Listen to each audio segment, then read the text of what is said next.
Hi everyone, I'm Matthew, I'm a composer. I'm Kate, I'm a pianist. And together we are... Have a little chat about this CD that we would like to create.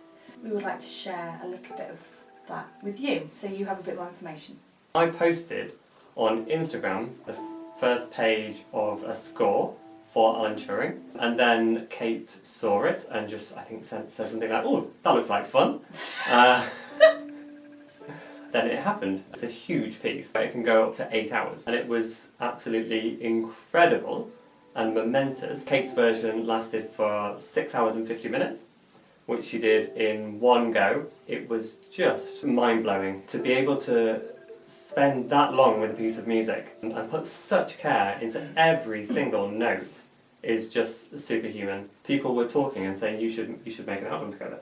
Because one thing that was picked up on is how well we worked together. Yeah. And how well you understood what you were doing. We've been discussing this album since February, just because we want to get it absolutely spot on. It's really important for me because piano music is it's one of the biggest areas that I've written in. I've written about 2,000 pages of piano music. I've got recordings of my piano music, but they've never been really, really top-notch recordings. One of the problems with having so much music is deciding what music to actually have and why to do that. So one of the reasons we spent so long talking about it is because we want to get it right and we want to make something coherent. And there is a pattern that runs through my music, which is I'm really, really interested in people. I've written about 70 pieces that have the names of friends or composers, people of note in the title, and then a further 60 pieces have dedications. I've just always been fascinated with people because I realise they make me who I am. I feel a very strong connection. I enjoy writing for people. I recently had a piece written for me. There's no other experience. It's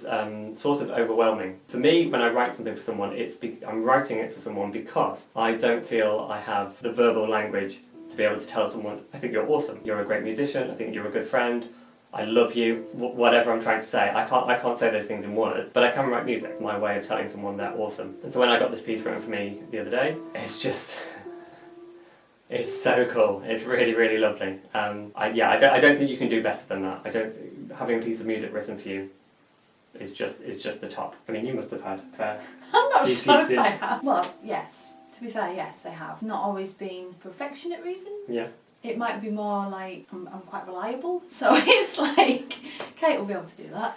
You know, the sentimental side of it, I suppose, is perhaps more what we're talking about with this project, and the fact that the pieces, and including the For Alan Turing piece, it comes from the kind of like uniqueness of that person, and that's coming through in the way that you've written the piece.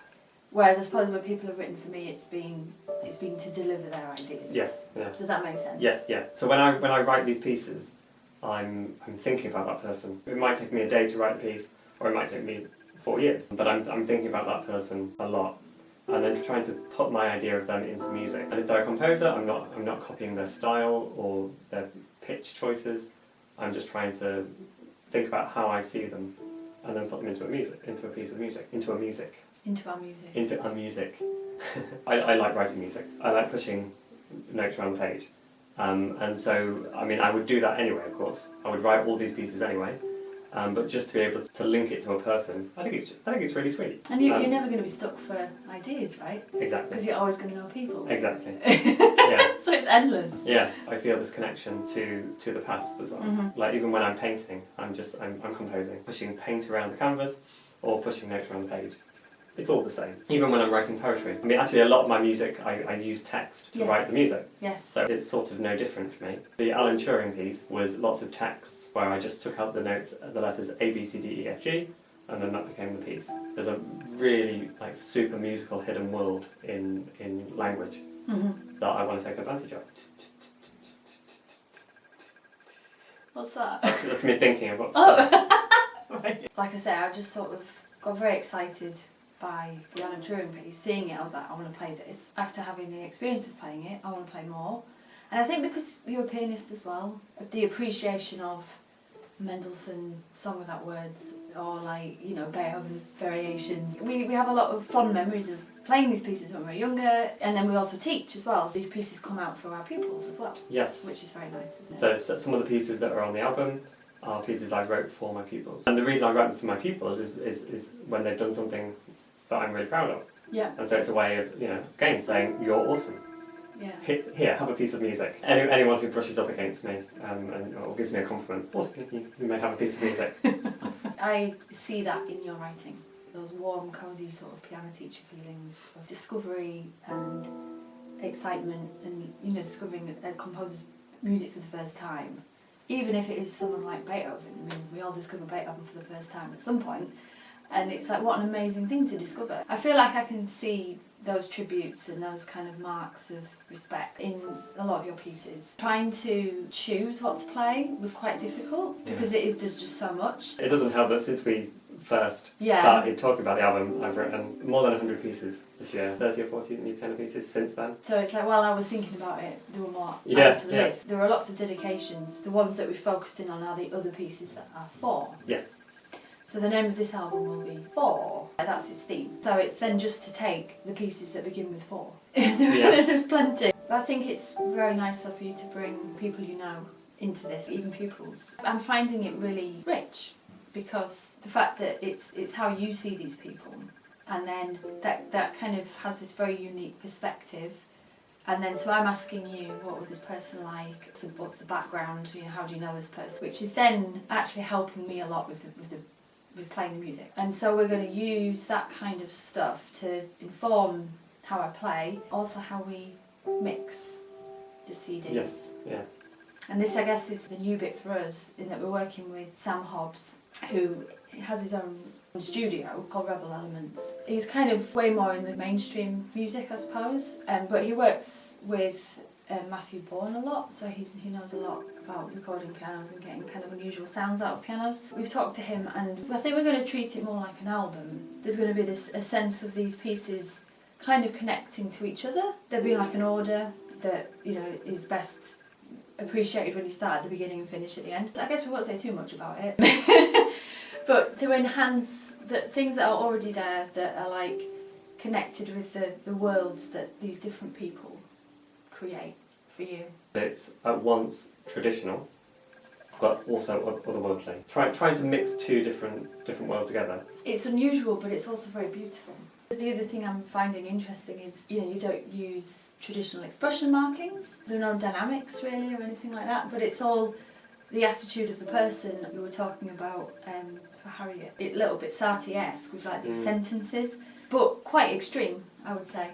And it's like, no, really do that, you know, rather than like musically do that. That for me is new and, you know, interesting and fun. How we kind of blend interpretation with mixing is going to be really interesting. That's going to hopefully create this new space for this music. It's important as well, the fact that I've written these pieces for people, but also you are a person playing them, so what you think matters as well. Your interpretation is important. In that way, I don't make it easy by not putting a lot of instruction, keeping it open. Well, I kind of feel that if it's something should be obvious by what the music looks like, and if it's not, then I've failed, but then also that doesn't matter. I'm happy to fail. Leaving it open for you to be yourself. I went through the sort of track list, writing out what it reminded me of, and it's interesting where it goes. Like some dance tracks, or there's a bit of Faithless at one point. Oh yes, it reminds me of Faithless, and just the quality of different pianos. So like, you know, to maybe there's one that sounds a little bit like Bach. So it's like, well, you know, what's my favourite Bach recording? Maybe it even sounding a little bit older. Obviously, there's quite a lot of experimental like tributes. So Philip Thomas's recordings as well is something that is kind of, you know, an influence. But then also like there's one where we're going to make it sound more electronic, and it being quite unusual and like this kind of like way more mechanical thing. So we're going to be thinking about the timbre of the piano. Again, Sam's able to work magic. I think we were a little bit sort of cautious, weren't we? Because we were like, oh no, it should be pure and it should be just the piano as it is, and but actually the way we've sort of viewed it is that we could make it more like the piano by manipulating it. People ask me what kind of composer I am. I see myself as an experimental composer, or just, I mean, I kind of prefer just to be called an experimentalist. So this is pushing things a little bit further, Yes. which is what I want. Yeah, and it's how do we find ourselves in that world? Even a CD of new music doesn't have to be coherent in itself. It's, oh no, these are just these tracks that this person has written.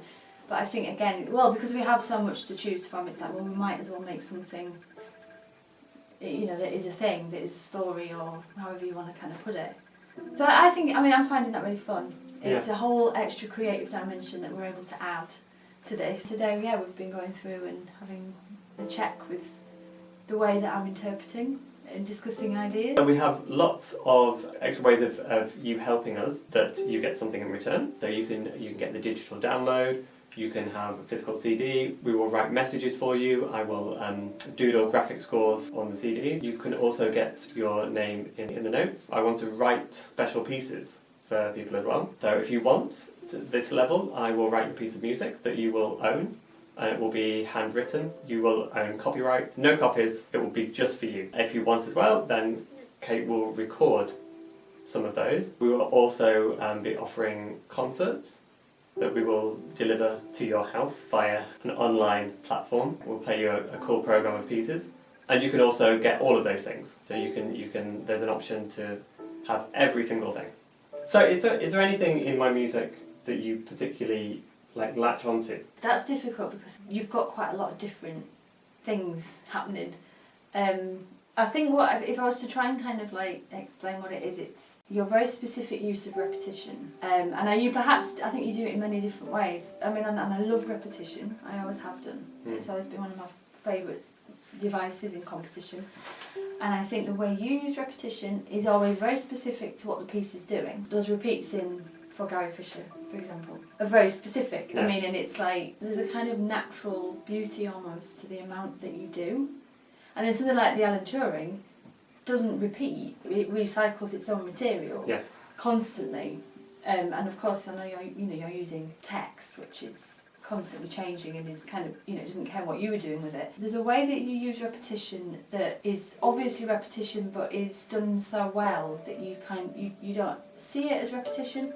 Or you accept it in a different way. For Frey, for example, there's another way of doing it. Like the right hand is the same, but the left hand is changing. And I just think I really, really enjoy that. I find it incredibly satisfying. Also, I recognise that there's no such thing as repetition. You just can't, because once you've heard something, the next thing you're informed by that. Yeah. So because you have a memory of it, it's already changed colour. Is there anything in my playing that you're drawn to? Oh, easy, yeah, absolutely. And it's the one thing that most people picked up on for Alan Turing is that your ability to take a note, and what it seems like to me is almost like in a film when people are in front of the 3D screen and that they bring out the things and they look at everything from different angles and then put it back together again, like Iron Man type thing, is it? And then you're just able to put all of these, make a single note polydimensional and just take it apart and then in a split second and then put it back together again. It's kind of breathtaking.